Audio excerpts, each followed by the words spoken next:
Good morning ଶୁଭ ସକାଳ। ଆଜି ମେ 10 ତାରିଖ ଶନିବାର ସକାଳରେ ଇମ୍ପୋର୍ଟାଣ୍ଟ ଖବର ଉପରେ ନଜର ପକାଇବା। ତ ଆପଣମାନଙ୍କ ଅନୁରୋଧ ଭିଡ଼ିଓଟିକୁ ଶେଷ ପର୍ଯ୍ୟନ୍ତ ଦେଖିବେ, ଚ୍ୟାନେଲଟିକୁ ସବସ୍କ୍ରାଇବ୍ କରି ରଖିବେ, କାରଣ ଆପଣମାନେ ଖୁବ୍ କମ୍ ସମୟ ଭିତରେ ଦେଶ ବିଦେଶ ଠାରୁ ଆରମ୍ଭ କରି ଆମ ରାଜ୍ୟରେ ସମ୍ପୂର୍ଣ୍ଣ ଖବର ଜାଣିପାରିବେ।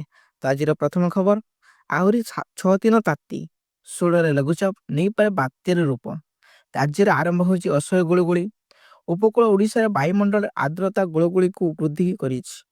ତାପମାତ୍ରା 40 ଡିଗ୍ରୀ ତଳେ ରହୁଥିଲେ ମଧ୍ୟ ଅନୁଭବ ତାପମାତ୍ରା 45 ଡିଗ୍ରୀରୁ 48 ଡିଗ୍ରୀ ରହିଛି। ଉପକୂଳ ଓଡ଼ିଶାରେ ଏହି ସ୍ଥିତି ଆସନ୍ତା 6 ଦିନ ପର୍ଯ୍ୟନ୍ତ ଜାରି ରହିବ। ଆସନ୍ତା 10 ତାରିଖରୁ ତାପମାତ୍ରା ବୃଦ୍ଧି ହୋଇପାରେ। ଗ୍ରୀଷ୍ମ ଲହରୀ ପରିସ୍ଥିତି ସୃଷ୍ଟି ହେବ। ନ୍ୟୁଜ୍, ଭାରତ ପାକିସ୍ତାନ ବିବାଦରେ କମିଲା ସୁନା ଦର। ଭାରତ ଏବଂ ପାକିସ୍ତାନ ମଧ୍ୟରେ ବଢ଼ୁଛି ଉତ୍ତେଜନା ମଧ୍ୟରେ ସୁନା ଦର પર ବଡ଼ ପରିବର୍ତ୍ତନ ଦେଖାଯାଇଛି। ଗୁରୁବାର ଅପେକ୍ଷା ଶୁକ୍ରବାର ସୁନା ଦରରେ ସାମାନ୍ୟ ପରିବର୍ତ୍ତନ ଦେଖିବାକୁ ମିଳିଛି।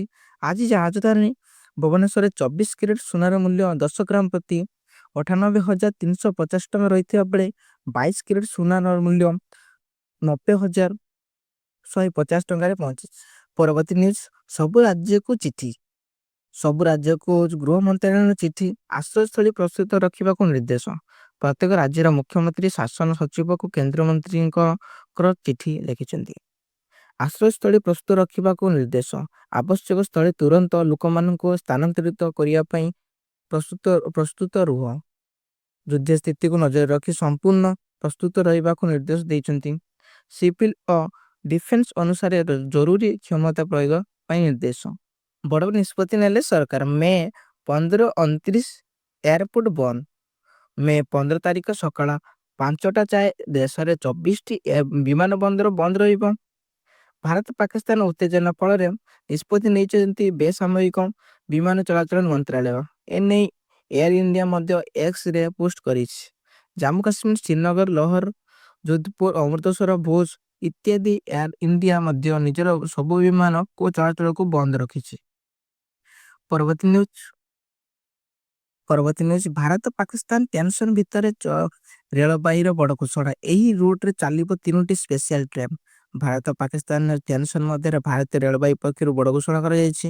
ବର୍ତ୍ତମାନ ସ୍ଥିତିକୁ ଦୃଷ୍ଟିରେ ରଖି ଜମ୍ମୁ ଓ ଉଧମପୁର ଦିଲ୍ଲୀ ପାଇଁ 3ଟି ସ୍ପେଶାଲ ଟ୍ରେନ୍ ଚଳାଇବା ପାଇଁ ଭାରତ ରେଳବାଇ ଯୋଜନା ପ୍ରସ୍ତୁତ କରିଛି। ଭାରତୀୟ ରେଳବାଇ ଅନୁସାରେ ଛାତ୍ରୀଙ୍କ ସୁବିଧା ଓ ଦାବିକୁ ଧ୍ୟାନରେ ରଖି ଏହି ପଦକ୍ଷେପ ନିଆଯାଇଛି। ପରବର୍ତ୍ତୀ ନ୍ୟୁଜ୍, ଓଡ଼ିଶାରେ ପୁରୀ ସହ ଏହିସବୁ ସ୍ଥାନକୁ ସତର୍କ ସୂଚନା। ଭାରତ ଓ ପାକିସ୍ତାନ ମଧ୍ୟରେ ଚାଲିଥିବା ଉତ୍ତେଜନା ବୃଦ୍ଧି ପରେ ଓଡ଼ିଶାରେ ସୁରକ୍ଷା ପାଇଁ ବ୍ୟବସ୍ଥା କରାଯାଇଛି। ପାକିସ୍ତାନରେ ବିଫଳ ଡ୍ରୋନ୍ ଓ ମିସାଇଲ ଆକ୍ରମଣ ପ୍ରୟାସ ପରେ ରାଜ୍ୟରେ ସରକାର ଓ ପୁଲିସ ଉଚ୍ଚ ସତର୍କତା ଜାରି କରିଛି।